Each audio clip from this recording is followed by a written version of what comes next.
छात्रों, एक बार फिर हम राज्य व्यवस्था से एक क्लास लेकर आए हैं रेलवे की। रेलवे एनटीपीसी सामान्य अध्ययन, और ये सामान्य अध्ययन की 17वीं क्लास है, राज्य व्यवस्था। और इसमें टॉपिक है समिति और आयोग। वेरी वेरी इंपॉर्टेंट क्वेश्चन लेकर आए हैं समिति और आयोग के। देखिए, पहला प्रश्न आपके सामने है कि राष्ट्रीय मानवाधिकार आयोग NHRC के 9वें अध्यक्ष के रूप में किसने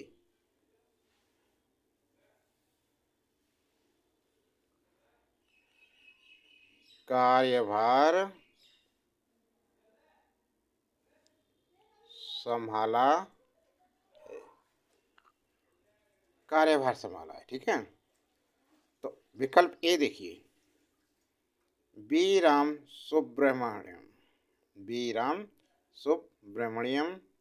HL दस्तू, रंगनाथ मिश्रा या अरुण मिश्रा।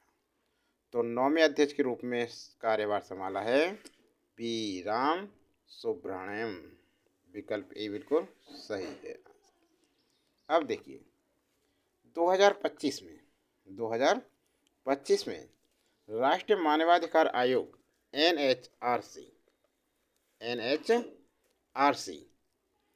में अध्यक्ष न्यायमूर्ति बी राम सुब्रमण्यम हैं, जो सर्वोच्च न्यायालय के पूर्व न्यायाधीश या न्यायमूर्ति बी राम सुब्रमण्यम 21 दिसंबर 2024 को राष्ट्रपति द्रौपदी मुर्मू द्वारा उन्हें राष्ट्रीय मानवाधिकार आयोग का अध्यक्ष नियुक्त किया गया था।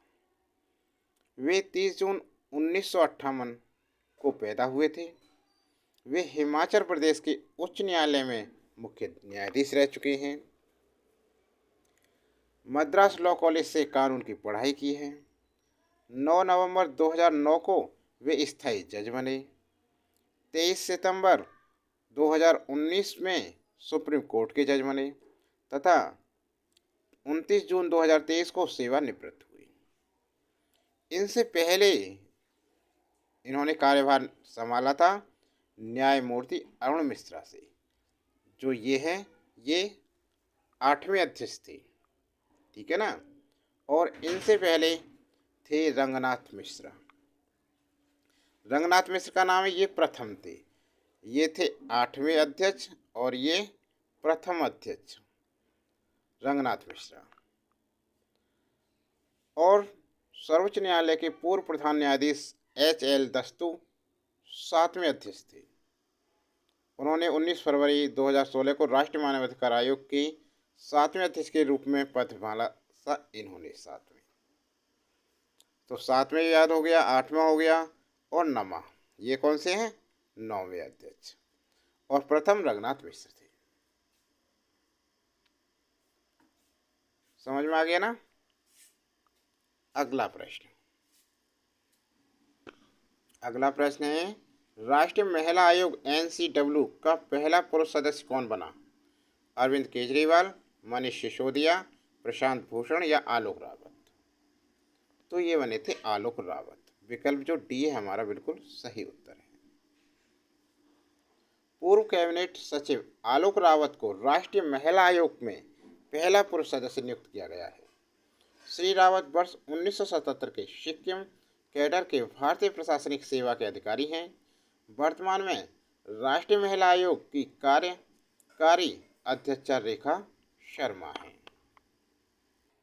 अब देखो, अगला है, धार आयोग और JVP समिति के गठन का उद्देश्य क्या था? देखिए, निर्वाचक बनाने के कार्यों को निपटाने के लिए नहीं, ये नहीं था। देश को राज्यों और संघ शासित प्रदेशों में विभाजित करने की व्यवहार्यता देखना, नहीं, ये भी नहीं था। प्रशासनिक सुविधा के आधार पर राज्यों के पुनर्गठन की व्यवहार्यता देखना, नहीं, ये भी नहीं था। भाषाई आधार पर आधारित राज्यों के पुनर्गठन की व्यवहार्यता देखना, बिल्कुल सही है। ये विकल्प सी बिल्कुल सही आंसर है।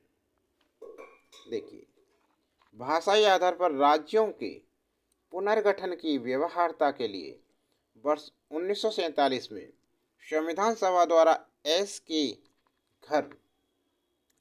एसके धर आयोग का गठन किया गया था।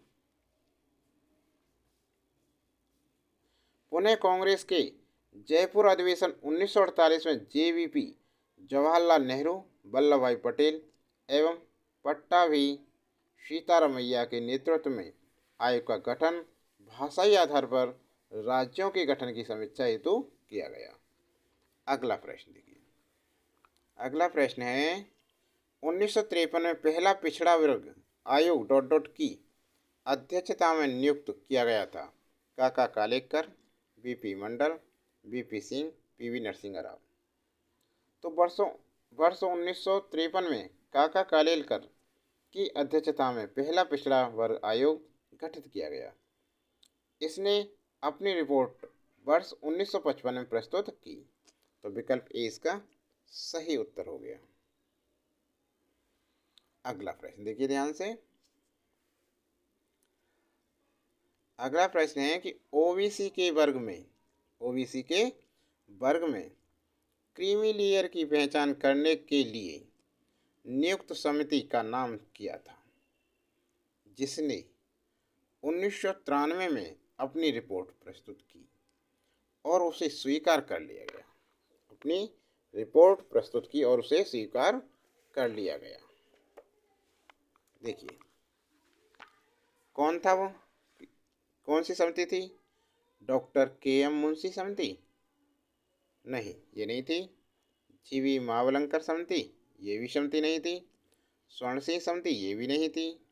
रामनंदन समिति बिल्कुल सही है। रामनंदन समिति उत्तर है ये विकल्प सी वाला। पटना उच्च न्यायालय के पूर्व न्यायाधीश रामनंदन